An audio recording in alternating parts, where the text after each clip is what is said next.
Yeah. Okay, we are live. And folks are coming on in here. Hello, Tim. Welcome to the party. I'm going to go start sharing some links around social media to go and All invite right. more folks in here. Yeah, this is great. Thank you, Brian. I appreciate you bringing me on and kind of having a little fun here on a Friday morning. It is going to be glorious. One moment here while I go share some things. I definitely wanted to congratulate you on your nuptials of last Thank month. you. I heard it was one heck of a time. Yeah, it was quite the adventure. I feel very blessed Yeah, in so many ways. that's the way. That's the way you know it works, right? I'm just blessed beyond everything. But let's talk about you, Tim. For folks who don't know you yet, Mm, of all the things we could say about you, what would we say? One of the most yeah, interesting things is you've run across the country twice. In twice. terms I of have done establishing that. your credibility for your understanding of the relationship between fitness, mental health, achieving your goals, changing your body, transformation. Tell us about running across the country twice. Why would a sane person do that? Well, a sane person wouldn't do that. So let's get that out of the way right quick. This is like the Um, improv comedy game. I say, what color is the dragon? You say, well, the dragon's blue. You don't say there's no dragon. Okay, same person wouldn't do it. I will grant you I this. know it should be yes, and I know Yeah, that. right. So really, it was a relationship that I had with a student. His name's Mike Berkson. Mike has cerebral palsy, and I met him over 20 years ago, and he was 12 at the time. I was 27 at the time. I was one of his one-on-one aide, and we just developed a special relationship. And I wanted to kind of honor that relationship and do something because I know every day for him is a struggle. Mike has virtually no movement of his arms or his legs, and it was one of those situations where I felt kind of like what you just said before about your marriage. Like I felt blessed. I felt like I was taking a lot for granted in my life.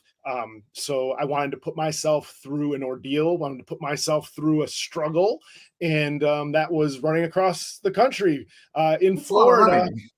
Yeah, Florida to Chicago or Orlando to Chicago in August of 2005 is when I did that You know it's hot crazy in Florida in and August? humid. I think I want to say I don't have the exact statistics, but I know that there were multiple days when I was in Florida that was triple digits. So I'm looking at uh, just how many miles that is.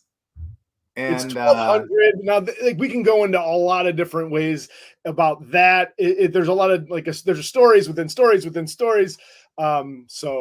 Google thinks that it's 369 hours to walk from Chicago to Orlando. So you were running, so you probably only took you, 100 hours of actual on the ground time? I guess on the ground, yeah. I mean, 200 hours? I never looked at it in hours. So I got to How do many some math. I was days? told there was going to be no math on this show, Brian. That's my line whenever I screw up anything basic. I know. Um, I'm happy. what? How many days or how many weeks did it take you? It was the full month of August 2005. The Um, closest thing I've done to anything like that is I traversed the Olympic Mountains, south to north, 64 miles, 6 days, oh, and great. it's up the Quinault River and then down the Ottawa River, and it would have been faster except it was elderberry or huckleberry season. So the first few days it was 5 miles the first day, 5 miles the next day, 10 miles the next day because I was just shoveling huckleberries in my mouth. Yeah, Yeah. but that's 6 days. A whole month is a little bit different. Well, yeah, but you have elevation too, and what another terrain. Well, it's interesting. So it goes 5, 5, 10 rest day, and that's nearest the top, and then 15, and then 21. And you can tell from those numbers, we're going up one side of the mountains and then Yeah, down the other side. yeah. Going down the, oh, well, it's just beautiful. But let's talk about mental toughness. That is what I feel like talking about in this moment. I've done some mountaineering. I've been to the top of Mount Rainier twice, traversed the Olympics, done some intense physical things. Uh, but nothing like a months long run. Did you take rest days in there? So I did it twice. The second time I did it, I learned from the first. So I did it in 2005. I did one rest day in 2005, but I had not planned on any rest days in 2005. You're not selling your intelligence with no rest days, and the fact that you did it twice, you did this run twice. It's like, I don't know. Well, but it was more of an endurance thing, right? Like and again, like I wanted, it wasn't about getting from point A to point B as quick as possible. It was just getting to point A from point B and doing it over and over and over again. And so my coach, Stu Middleman, he was a world record holder. He ran, I think it was 1,100 miles in like 9 days or something, or 1,000 miles in 10 days. It was something like one of those things. And in 1986, he was a world record holder. And his coach was Dr. Philip Maffetone. So those two, that's what I've gleaned a lot in my running was that, where you basically train your body to burn body fat as opposed to sugar and carbs and whatnot. So then there's different, we can talk about different heart rate zones and whatnot, but the heart rate zone, that I was low and slow, like that was, the name of the game. So it wasn't like I was trying to, run a marathon in under 3 hours or anything crazy like that. I was just going for endurance. And when you're using body fat as your main energy source, you don't, I guess I'll say this: you really don't exhibit as many injuries as you would normally, because you're not, completely stressing the body as much. That's what first got me interested in keto, was all the mountain climbers, which is my thing, where all these mountain climbers who went to keto and they started recovering much faster, like twice as fast from the same climbs as their carb-focused counterparts. And I thought, this is insane. And these are all pro-level, top-level athletes. Right. How can these people be recovering a half to 1/3 as fast as their brethren? That's insane. That seems impossible. And that got my attention, because within the little narrow realm of mountain climbing, I understand something about the mechanics involved, and something about the energy involved, and something about the nutrition involved. So tell me this. This was in 2005, you said? 2005, and then in 2016 was the second one. So wow, 11 years. My mindset has changed a lot, and also the way I did it changed, and there's a lot of different things. But since I've done the run in 2016, I've focused much more on my nutrition standpoint as opposed to like endurance. Like I don't run more than, I think the longest I've run recently maybe 3 miles, maybe. Like I don't do long. I don't do it anymore. I'm 47 now, so I don't want to be pounded. Different. Tell me about how you've used the mental toughness you developed in 2005 and the 2016 run elsewhere in your life. Do you find that well, I'll tell you the story. When I first climbed Mount Rainier, it was the year after doing my basic climbing course, and it was an April climb, which was unexpected availability on this climb. April is an early season climb, which means it's particularly challenging on Mount Rainier. You go a different route than you would normally go. Okay. It's extra cold. It's extra dark. And there just happened to be a spot available with 1 week's notice or 2 weeks notice. And it was one of these, you might get on the climb, but you might not. And I found out 1 week before, actually he was on a Monday. I had just gotten back from being halfway up the mountain and being violently ill at altitude. That's a different story. And I found like that Monday, oh, by the way, you have the spot, we're leaving on Thursday. It's like, oh my God, I'm not even recovered properly from my vomiting on Mount Rainier and dry heaving for hours. And when I got back down, it took me weeks to learn how to walk again, because I was not properly conditioned. Is what that really means. Also, it's just a lot of energy. But what I understood, and I sort of lost this glow after a while, but I got this sense of that was 2 or 3 times harder than I thought it would be. And I already thought it would be the hardest thing in my entire life. And I was wrong. It was harder than that. And I came back, and for a while, as I was sort of hobbling around trying to learn how to walk, I thought, if that's what I can do, then what the hell am I doing in my life? And then a couple years later, I got to lead a rope team at Mount Rainier. So I had 3 people in my rope that I'm responsible for keeping them alive. And that was a different kind of arduous. It was still arduous physically, but then it was also inhabiting these 3 other people's bodies, monitoring their bodily functions, what they're eating, their mindset, everything about them. So I was like an extended body, which is its own weird trip. But again, it was the sense of, if that's what I can do, then what the hell am I doing with my daily life? Why am I so weak and pathetic on a daily basis when that's who I can be? That's who I truly am.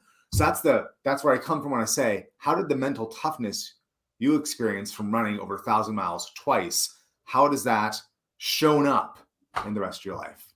A lot of different ways. I mean, I can tell a lot of different stories. The one I'll start with at least. So Mike, who I mentioned earlier, we created a business way back when called Handicap This Productions, where we shared our story on stage, and we went through a lot of ups and downs through the travel sphere. Again, like I mentioned, Mike has cerebral palsy, virtually no movement in his arms, his legs. So almost every trip that we had, every gig, every show we did, every speaking engagement was travel, and going through that with Mike, and then we actually had Mike's dad was a part of our team, and then we had our audio visual director as a part of our team as well. He like handled the audio visual components of our show and presentations and whatnot.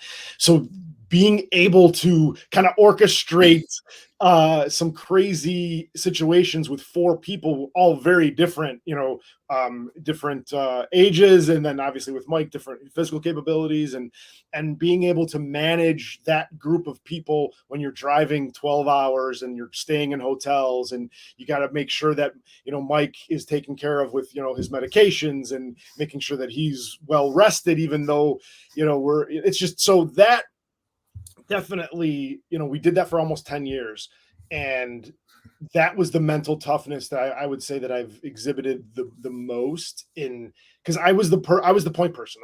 I was the one who booked all the shows. I ran all the contracts. I talked to all the people. Like, I did everything soup to nuts, and also was on stage too.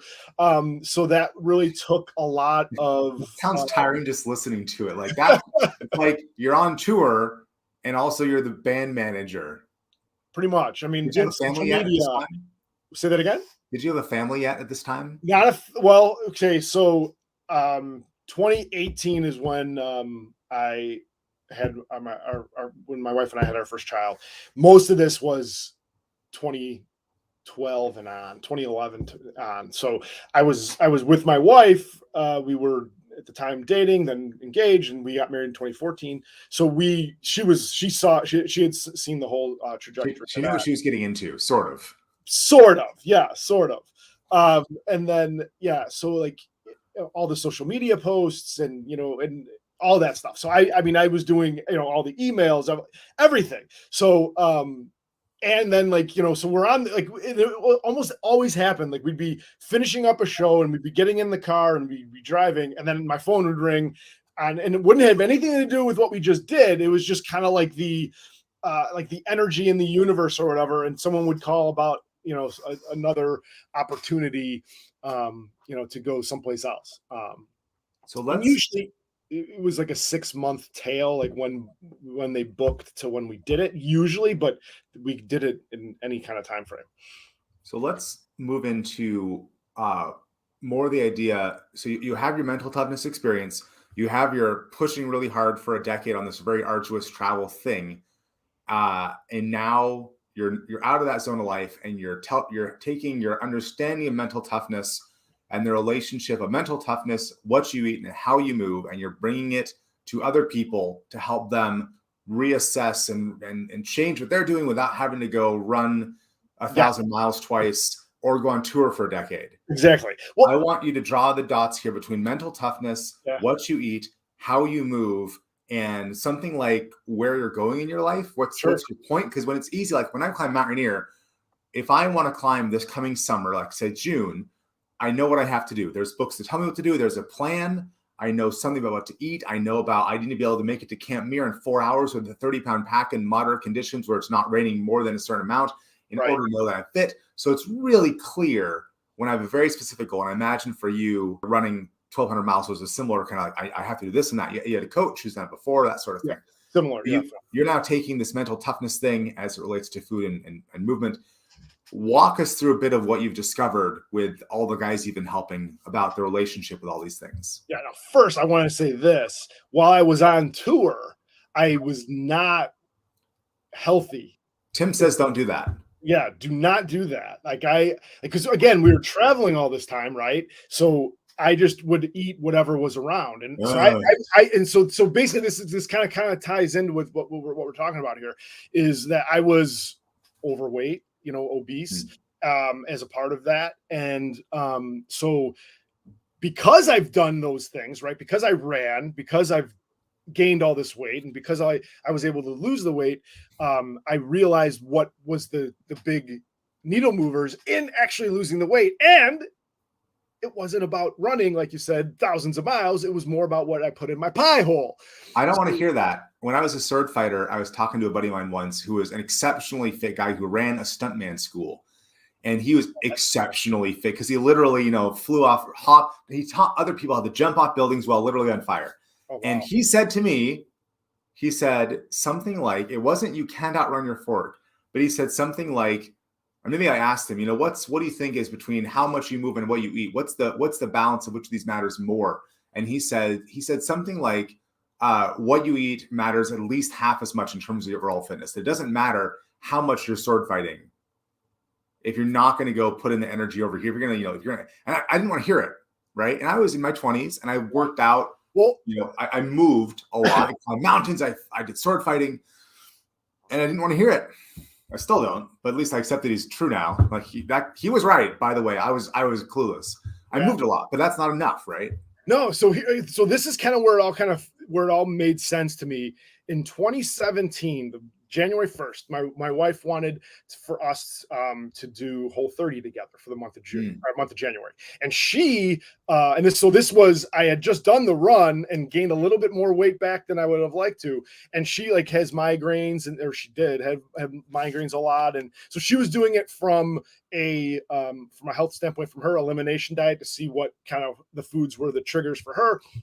And being the supportive husband I was, I'm like, yes, I can do this. So she, told me, like, I didn't really know much about it. Right. So like, she basically said, you can have bacon. I'm like, you can have bacon. And I'm like, all right, but it can't have added sugar into it. And then that's a whole other thing. But anyway, so real quick, in 2016, that I did it, like, it was 42 days. I want to say I lost like 27 pounds in 42 days. Because I also was a little too heavy when I started. But I was running close to 30 miles a day. Fast forward just a few months later, doing Whole30 for 31 days of January, I lost like 13 or 14 pounds, and I didn't work out that much. I went to the gym here and there, but so like that was like the boom, like, whatever you want to call it, the epiphany, the lightning bolt that was like, okay, like, I've been killing myself with run. And that was like, those runs weren't about losing weight. That was different, but that was always my go-to thing. If I'm going to want to lose weight, I'll just go run, do the chronic cardio or whatever. And that, it's called chronic cardio for a reason. So what I do now is I help overweight dads reclaim their health and energy. And here's kind of what I'll say is, I'll use an analogy looking at, like, let's look at finance, right? If you're short-term greedy with finance, you're usually going to make a lot of mistakes, and you're probably going to end up in a worse position than if you used sound principles, right? Same thing with losing weight and getting back in shape. If you have a short-term focus, if you're short-term greedy, I got to lose 7 pounds in a week, you're not going to be able to be building those principles. You're not going to be able to be building those habits that are going to be able to last. You want to be long-term greedy and not short-term greedy. And that's what I try to help my guys, is having the long-term, the big picture attitude, as far as how you're going to live your life. And again, it's a cliche, it's not a diet, it's a lifestyle, but it is true. Like, it is a lifestyle, and you have to figure out what makes the most sense for your lifestyle so that you can get that under control and you can have that health and energy. What is the biggest, because we're all about, shortcuts. Not really. I'm not about shortcuts at all, but I'm about universal truths. What is the biggest thing you've seen with your clients where if they just stop doing one thing, whether it's one thing, they stop thinking, stop moving, stop eating, what's the one biggest thing you find that, in your case, overweight dads need to stop doing or to give up to get back on a better path? Frequent drinking. Alcohol? Yeah, alcohol. Sorry. Yeah, alcohol. And here's why. Like, once and even if it's like, a beer, like I'm saying, like, I would rather you kind of save your drinking for one day as opposed to like 3 or 4 or 5 days, right? So what happens once you drink alcohol, it's a toxin, it's a poison, right? So your liver goes to eliminate that toxin, eliminate that poison, and it stops any fat loss that you're exhibiting. So what happens is you are not letting momentum take its course if you keep drinking. It's just it's a scotch, it's a bourbon. It's just one though. It's just one. I'm not getting drunk. It has nothing to do with you get drunk or not. Once it's there, you stop your momentum, and then you're just doing these starts and stops. And that would be what I would say for my guys, like where where they're spinning their wheels a little bit, is if they can, even if it's just casually drink, that they're going to have so much better results by just quitting for a month, getting in that momentum, and then coming back and having it every once in a while. What's the most important thing that someone can start doing in order to support momentum? Get that first day. You got to get the first day, get your day, and then keep that streak alive, right? Like that's the Jerry Seinfeld, keep that chain going. Because the way I look at it is it's you're one meal away from getting in momentum. One meal away. Mm-hmm. So if you had pizza for dinner last night, make sure that your next meal is on point, and or like you can skip a meal too. Like, oh my God forbid. Like that's something that I certainly have utilized in my toolbox is, fasting. I intermittent fast pretty much 18 hours a day before I feed myself. I break my fast after 18 hours from the day before, usually. What times do you eat? Or what's your window? Yeah, typically I start eating afternoon. So it's like, depending on what time, it all kind of starts back with the day before, but between 12 and 1 is usually when I have my first meal. Sometimes it's 1:30, sometimes it's 2, but usually I don't go past 2. And if I go past 2, then I only eat one meal usually. And then I'm usually done with dinner by 6 o'clock. So 6 to 12, usually. Earlier this year, I tried to do a intermittent fasting, and I'm more of a morning person. So I thought, okay, I won't eat afternoon. And if I just don't eat afternoon, I should be great for my sleep, etc. But what I found was that my wife and we connect over dinner. And it's like, and I thought I'm going to be momentum, disciplined. And then I don't know, I didn't last, 2 days, maybe, because it turns out that that's important social time. And after being at work and all that output, I want to go connect with my wife. Absolutely. And so not having that was really hard.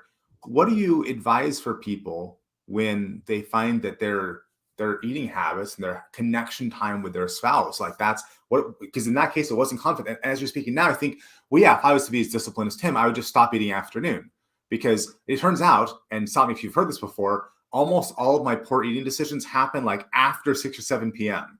Right? Yeah. Almost all of my poor use of technology, like watching Netflix, is after 6 or 7 p.m. Sure. Almost all of my wasted time. So I realized if I just get up, I rarely waste between 5 and 6 a.m. If I'm out of bed, it's rarely that I'm just a total slacker. Almost, I like food choices. This morning, I'll have I had some local grass-fed yogurt along with some wife-made apple butter from our own orchard. That sounds good. So, man, before 8:23, I'm on it. I had a glass of water. I'm fantastic. But how do I preserve that social time, that connection time with my spouse? So the first thing I would say is don't fight it, right? Like don't try to fit a square peg in a round hole, because that is important, and that's what you have to be flexible in your plan, and you don't have to be rigid to a certain degree, right? Like you obviously there's yin and the yang, there's balance. You need to have some principles or some non-negotiables, but 18:6 or 16:8 or whatever it is, it's what's going to fit into your lifestyle, right? So if not eating dinner with your wife is a bad thing, then don't do a bad thing, right? And then, but flip it around and do it try something else, as far as that goes. Like say, maybe you have dinner with your wife and then don't eat until later in the day. And you said you're a morning person, so it might not work that way either. And that's fine. Then maybe that 18 to 6 or that those fasting windows aren't for you. Or you flip it around and say, all right, maybe on the weekends, and this is probably not going to work either, but on the weekends I can, fast. I can go 5 days on, 2 days off. So on the weekends, I don't eat on the weekends or something like that. Like that, again, like that's a little more aggressive. Don't get me wrong. That's and a lot of times that social. Of everything you said, the simple rules that are, I like simple rules that I did 75 hard this summer, and the simple rules aspect of it, there's only a few rules, no changing them, no rest days, which is awful, but in general, it was really good. So the simple rules from what you just said would be something like nothing except for water and tea before noon, and then don't eat anything after dinner with the wife. Yeah, or drink anything other than water. Right. And something like that, because she also tends to eat later than I do. If it's to me, we'd be having dinner at 4. She's more of dinner at like 7 or 8, which it's same. So I'm like, I need to be going to bed at 8. Yeah. To get up at 5 or 4. So it's interesting. Humans, we're different.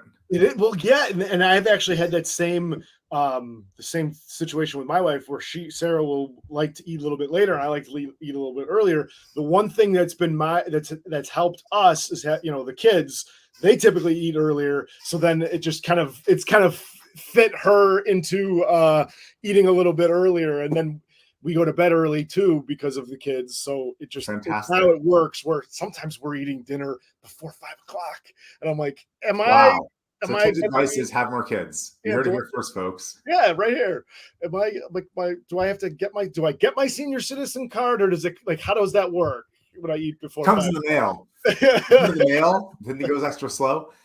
So how do we build the kind of mental toughness? Because we're talking about things like just don't eat before noon, just don't eat after dinner, just stop drinking. All those things require a certain level of self-image about I'm the kind of person who can do these things. And part of that comes from mental toughness. In your case, you were on tour for a decade and ran thousands of miles. In my case, sword fighting, mountain climbing, whatever else helped me build some. But it really wasn't even until this summer when I did 75 days of an hour and a half plus per day with no rest days. That definitely supported my mental toughness. So we have the coming down from mountaineering and saying, well, if I can do that, then why am I not doing more in my daily life? We have 75 hard saying, well, if I can do that, why can't I? So it's the mental toughness. Yeah. I once did a 10-day silent meditation retreat. That helped. These are all extreme unreasonable things for most people because most of us are busy. Right. So what can people who have full schedules already do to build the kind of mental toughness where they can commit to and follow through on things like I'm going to stop drinking after dinner, or I'm not going to eat before noon, or any kind of solution you might have like that? So what I've done first is, you want to stack wins, right? Like that's the best way to do it. And the way that has helped me, and everyone's different, like you said, like people have different things. I would track, like I have a habit tracker, James Clear habit tracker. And like, I would put down my non-negotiables or whatever, and just track it. And you want to make sure you're getting those pluses and not those minuses. For me, that helped establish the routine and establish the methodology of staying on track and also developing that mental toughness. Because I mean, there were times, so one of the goals, like let's say is 10,000 steps, right? And, then something gets in the way, like where you didn't get as much steps on early on in the day. And then, now it's 8:30 at night and you got 8,600 steps, and I'm be walking around my house, or I'll walk out, depending on the weather, I'll walk outside, whatever, just to get that last bit in to get it in.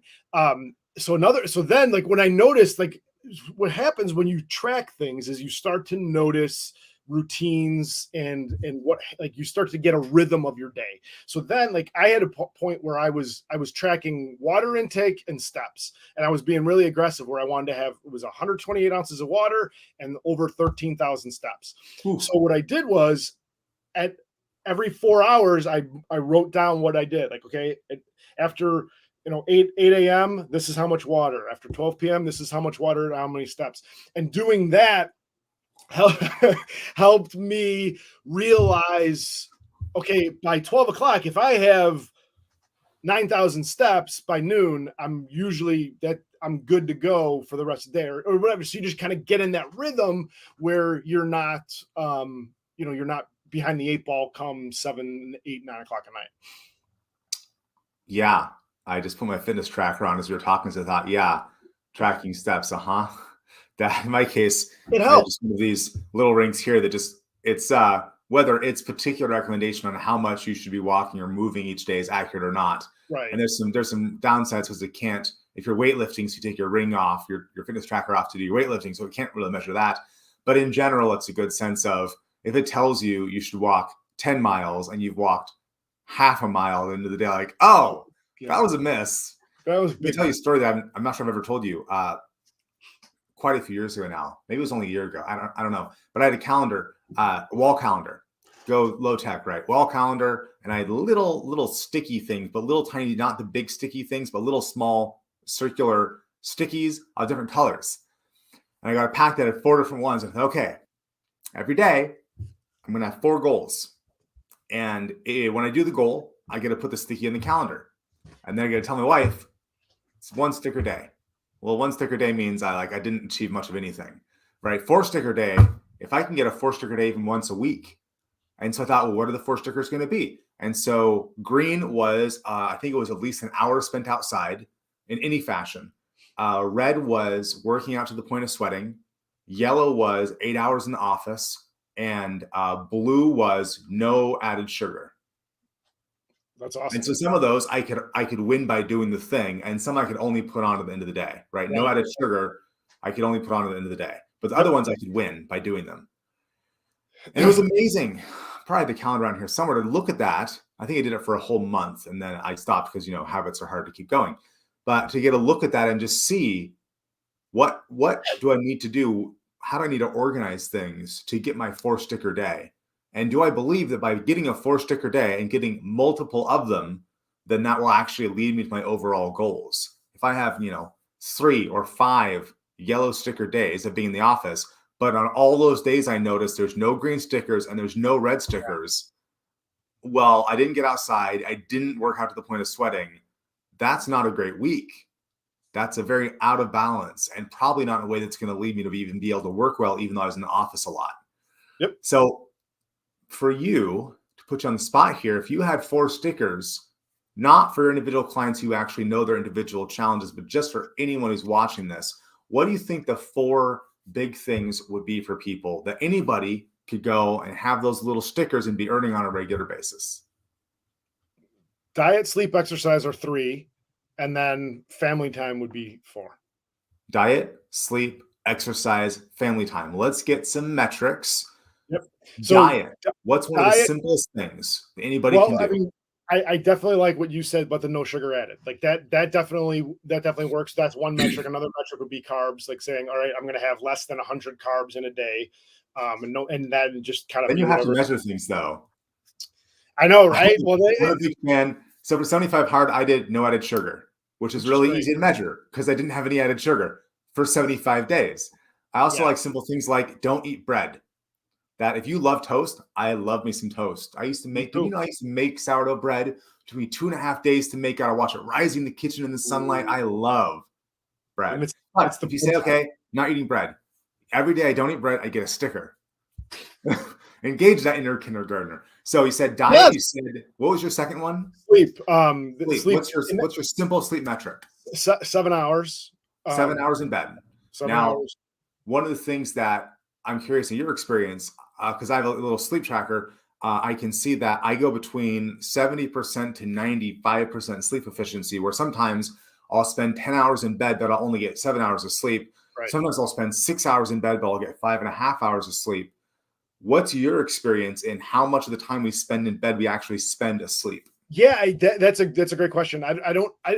All these different trackers, I haven't really been able to figure out what the best one is or what the best metric is. Or there were times on mine where it's like you slept deep. Deep sleep was one, right? Like you've deep sleep for 30 minutes or whatever, and there was no way for me to like really track it. So I would say the best way to kind of do this is to have a dedicated going to bed time and a wake up time.